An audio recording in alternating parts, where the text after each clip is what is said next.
Okay, so today we are looking at the counting principle of probability. Our learning intention is we want to be able to have the knowledge of how to calculate the different possible outcomes of an experiment.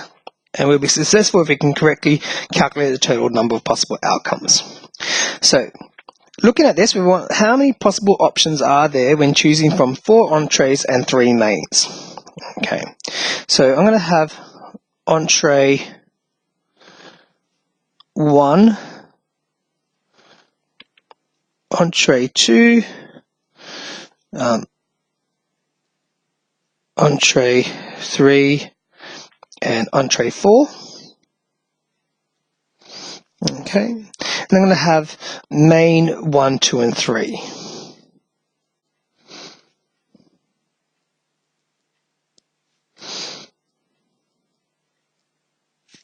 Okay, and what I could do this as a tree diagram.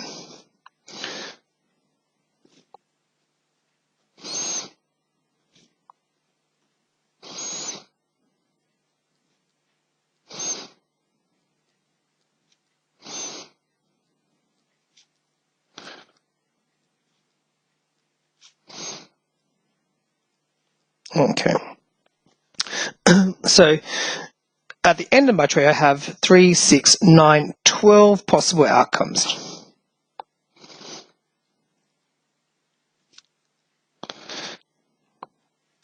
Okay, so the tree diagrams are great to help, but the other way we can also do it is this number comes from the outcomes. We had 4 possible outcomes for the first event, and we have 3 possible outcomes for the third event.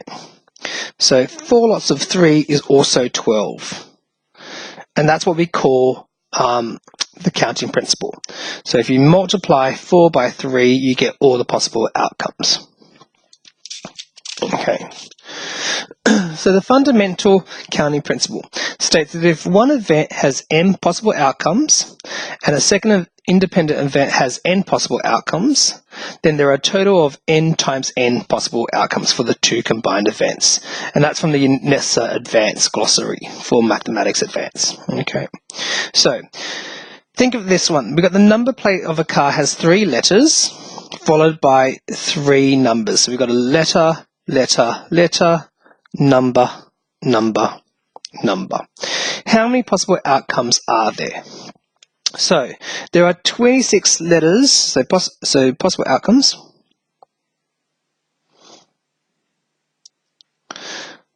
There are 26 letters, 26 possibilities for that letter. Then there's 26 for that letter, 26 for that one.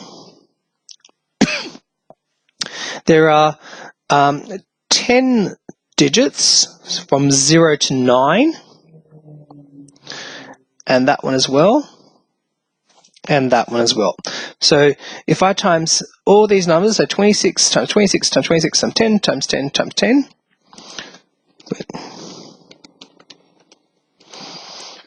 there are 17,576,000 possible combinations. Okay.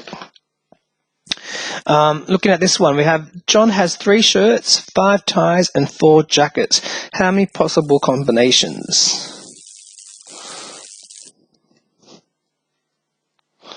Alright, so he has 3 shirts, which can be worn with 5 different ties and 4 different jackets.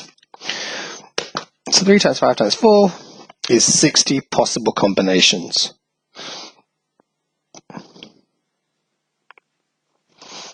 Okay.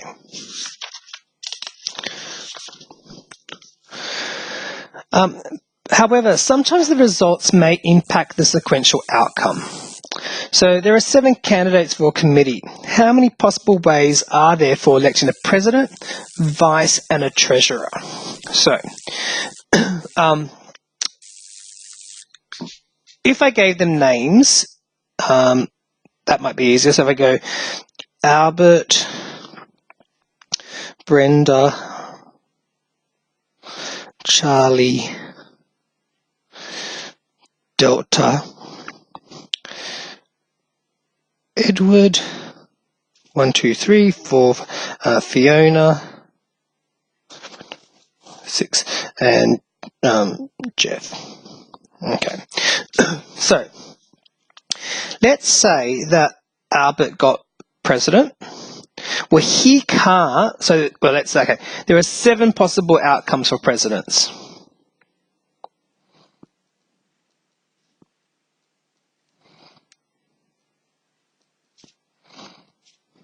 Yeah. Let's say we gave it to Albert. Well, if he got president, then he can't be vice president. So one person goes, and now we only have 6 people available. So then we multiply it by 6. So this is vice. And say we had Albert and Brenda, well then there's only another 5 outcomes left for treasurer. So in this case, rather than the positioning in this case affected how many possible outcomes there are for the following independent event. So we've got 7 times 6 times 5. We've got 210 possible outcomes.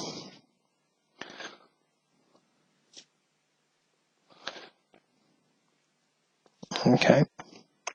Because the result of the previous experiment impacted the sequential other experiments. Okay, so we've got an example. Abby, Brian, Charles, Delta, and Elizabeth are in a race. How many possibilities are there for first, second, and third? So same thing. If you come first, you can't come second or third. So for first place, we have 1, 2, 3, 4, 5 people. For second place, we have 4.